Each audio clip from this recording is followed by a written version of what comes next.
Depuis les années 80, ce terroir exceptionnel au nord du Pas-de-Calais est classé en parc naturel régional. Cela fait près de 40 ans que le parc naturel régional des Caps et Marais d'Opale joue un rôle essentiel dans la qualité de vie de ses 200 000 habitants. Chacun d'eux connaît plus ou moins l'existence du parc naturel régional, mais peu en connaissent l'étendue et l'éventail des actions qui y sont menées. C'est quoi pour vous un parc naturel régional ? Pour moi, le parc, c'est un endroit où les gens vivent en harmonie avec la nature, en conservant leurs habitudes, leurs traditions, en vivant dans un patrimoine préservé, que ce soit un patrimoine naturel ou un patrimoine architectural. Déjà, c'est l'endroit où je vis, où je suis né. Alors pour moi, le parc, c'est la biodiversité, la préservation des animaux, comme les oiseaux. Pour moi, le parc, c'est une chose merveilleuse que nous avons dans notre région. On y trouve la culture maraîchère, la pêche, les balades en bateau, les randonnées pédestres et beaucoup de choses à visiter. Le parc représente pour moi la nature et la randonnée. Pour moi, le parc, c'est un patrimoine naturel qu'il faut protéger. Nous avons la chance de pouvoir en profiter, de pouvoir le découvrir, le contempler, se promener au sein de cet espace.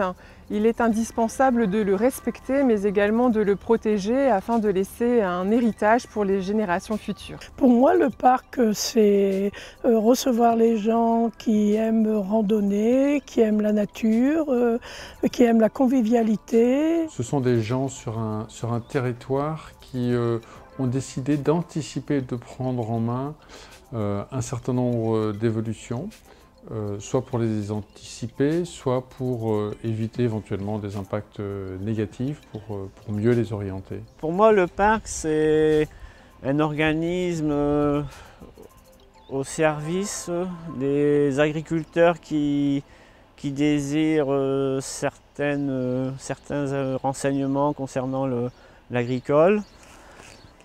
Au niveau de la bio, un exemple, de l'agroécologie. On compte aujourd'hui plus de 50 parcs naturels régionaux en France. Ce sont des territoires habités, reconnus au niveau national pour leur patrimoine. Leur vocation est de protéger et de valoriser ces patrimoines, qu'ils soient naturels, paysagers ou culturels, mais aussi d'assurer le développement durable, économique et social. Leur classement est validé par un décret du Premier ministre car il s'agit d'une marque nationale propriété de l'État. Le parc naturel régional des Caps et Marais d'Opale réunit 154 communes. C'est une bonne échelle pour partager des projets avec les 10 intercommunalités, les chambres consulaires, le département du Pas-de-Calais et celui du Nord, ainsi que la région Hauts-de-France. Tous ces acteurs forment le syndicat mixte du parc naturel régional. Leurs délégués siègent au comité syndical. C'est là que se prennent les décisions.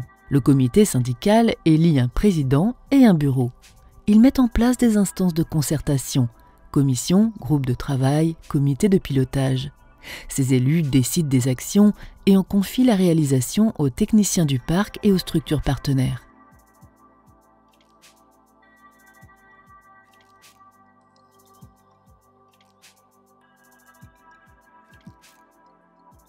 Le territoire des Caps et Marais d'Opale a été classé en parc naturel régional car il conjugue les 3 critères essentiels. Tout d'abord, c'est un territoire qui abrite un patrimoine naturel, culturel et paysager de valeur nationale. Les parcs naturels régionaux figurent parmi les plus beaux territoires de France. Ici, en Caps et Marais d'Opale, la diversité des paysages a créé une mosaïque de milieux naturels qui abrite une remarquable biodiversité. L'habitat, les activités humaines et notamment l'agriculture se sont développés en fonction des ressources de ces terroirs et ont créé des savoir-faire et des traditions originaux. Le littoral recèle une grande diversité de milieux naturels et de paysages. Dunes, estuaires, baies sablonneuses, estrans rocheux, falaises, pour la plus grande joie des vacanciers, des amateurs de nature et de plein air. Villages de pêcheurs et stations balnéaires rythment les paysages côtiers. Face aux côtes anglaises, le prestigieux site des Deux Caps est sans conteste l'un des plus beaux paysages sauvages habités français. Il a été classé Grand Site de France. sur les plages de sable viennent s'échouer les flobards, bateaux de pêche traditionnels en forme de coque de noix. La boutonnière du Boulonnais offre un paysage grandiose aux douces ondulations. Au pied des coteaux calcaires qui la ceinturent, prennent naissance la Liane, le Vimereux et la Slack. 3 rivières qui vont serpenter à travers les prairies et les haies entrecoupées de grands massifs forestiers. Le cheval boulonnais est l'emblème de ce pays verdoyant où l'élevage tient encore une place importante. Seul le couloir de la Hemme interrompt le cirque panoramique du pays de Lique où l'horizon est occupé par les reliefs des coteaux calcaires.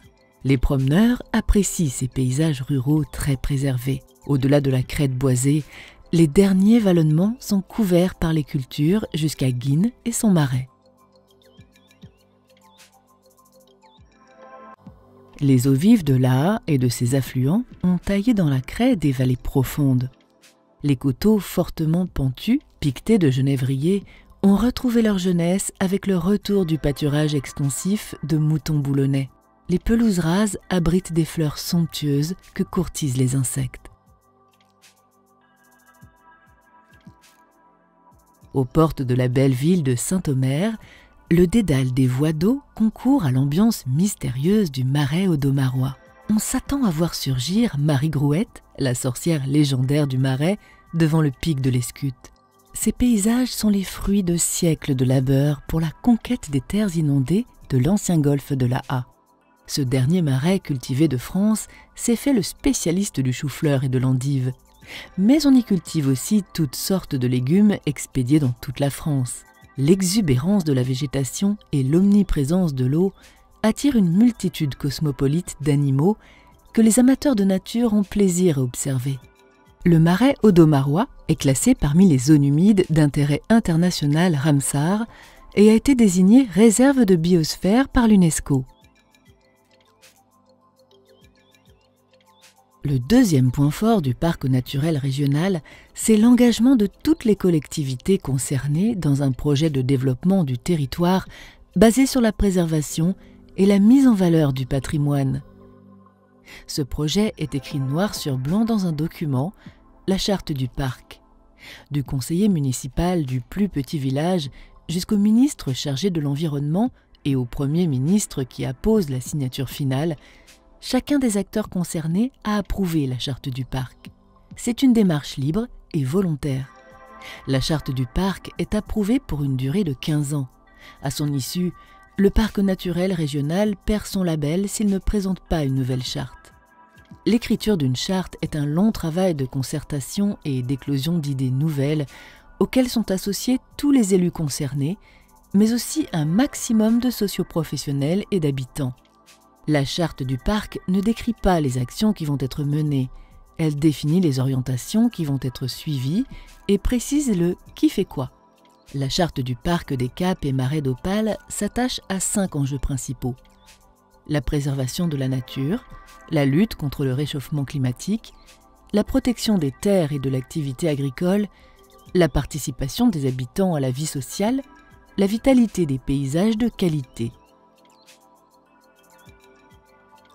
Un troisième élément est indispensable pour obtenir le classement en parc naturel régional, des moyens financiers et humains pour garantir une mise en œuvre concrète de la charte. Comme le syndicat mixte ne prélève pas d'impôts, le financement de ses actions provient de ses membres et de ses subventions qu'il obtient sur ses projets. Chacun participe. Le financeur le plus important est la région Hauts-de-France. Grâce à son dynamisme, le parc a un effet levier. Pour 1 € de cotisation des communes, ce sont en moyenne 12 € de plus qui sont investis sur le territoire. Avec son équipe d'une 40aine de techniciens issus de différentes formations, le parc propose des projets, crée et expérimente. En croisant les différents enjeux, le parc est un grand vivier d'idées et d'innovations pour un avenir durable. Prenons quelques exemples. En réintroduisant le pâturage par des moutons boulonnais, le parc protège la biodiversité extraordinaire des coteaux calcaires tout en contribuant au développement de l'élevage et à la préservation d'une race locale. En développant des filières courtes de bois énergie, le parc crée une activité économique, valorise l'entretien des haies et développe une énergie renouvelable.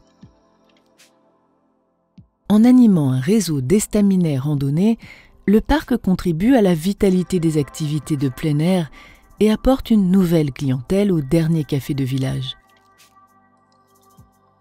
En accompagnant les agriculteurs vers les démarches d'agroécologie, le parc prépare l'agriculture de demain et préserve l'environnement et la santé. Avec l'auto-réhabilitation accompagnée, le parc permet à des familles de réaliser elles-mêmes des travaux d'isolation de grande qualité grâce aux conseils d'artisans qui encadrent le chantier. Et l'on pourrait multiplier les exemples. On voit que le rôle du parc n'est pas d'agir seul, c'est celui d'un animateur, d'un facilitateur qui aide des projets à se concrétiser, qui recherche des solutions et des financements. Un parc naturel régional est un espace ouvert qui n'a pas de pouvoir réglementaire, et c'est pourquoi on y pratique peut-être plus qu'ailleurs la concertation. L'état d'esprit d'un parc n'est pas de contraindre, mais de convaincre. Les maîtres mots de son action sont le partenariat, la recherche de consensus, l'expérimentation, l'équilibre, le développement durable, la pédagogie. À l'échelle du parc naturel régional des Caps et Marais d'Opale, cela représente une multitude d'actions dans de nombreux secteurs. Elles sont toujours basées sur la participation des habitants et associent les acteurs de la région, les collectivités, les associations, les entreprises. Elles visent à améliorer la qualité de vie, à protéger l'environnement et les paysages, à animer la culture, à soutenir les entreprises dans leur démarche environnementale. La force d'un parc vient du fait que ce n'est pas une structure administrative supplémentaire. Le parc naturel régional est un projet commun, librement adopté par les collectivités et auquel chacun est invité à contribuer en fonction de ses compétences et de ses motivations. C'est un patrimoine qui nous a été légué et qu'on se doit de transmettre dans les meilleures conditions à nos enfants. Ce territoire est donc un espace naturel qui comprend beaucoup de paysages différents. On a les forêts, les lacs, les marais et nous avons également le grand site de France, les Deux Caps. C'est pour nous une aubaine de pouvoir y vivre. C'est vraiment une chance de pouvoir contempler ces paysages au quotidien. Je pense que pour vivre bien ensemble, c'est à chacun d'entre nous de s'investir.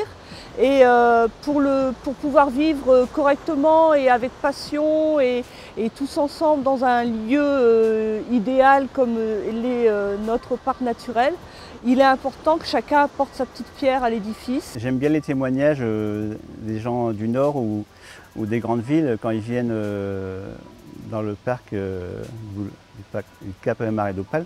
J'aime bien leur réflexion sur la verdure. Quand ils me disent ici c'est tout vert, on ne s'en rend pas compte quand on y habite, mais c'est vrai que quand on voyage un peu et puis qu'on rentre chez nous et puis quand on voit le panneau parc naturel, et c'est vrai qu'on se dit c'est quand même plus vert qu'ailleurs. Nous sommes une entreprise familiale, implantée ici depuis 120 ans et nous espérons bien être là encore dans une centaine d'années. Je pense que le parc est exactement dans cette vision-là, c'est-à-dire ne pas travailler pour là, maintenant, tout de suite, mais au contraire travailler pour qu'on puisse maintenant appréhender des choses qui vont impacter demain notre territoire, notre société d'une manière plus large. C'est important de garder cet environnement-là qui vient quand même des anciens et qu'on a eu peut-être à une époque peut-être voulu un peu évoluer trop vite.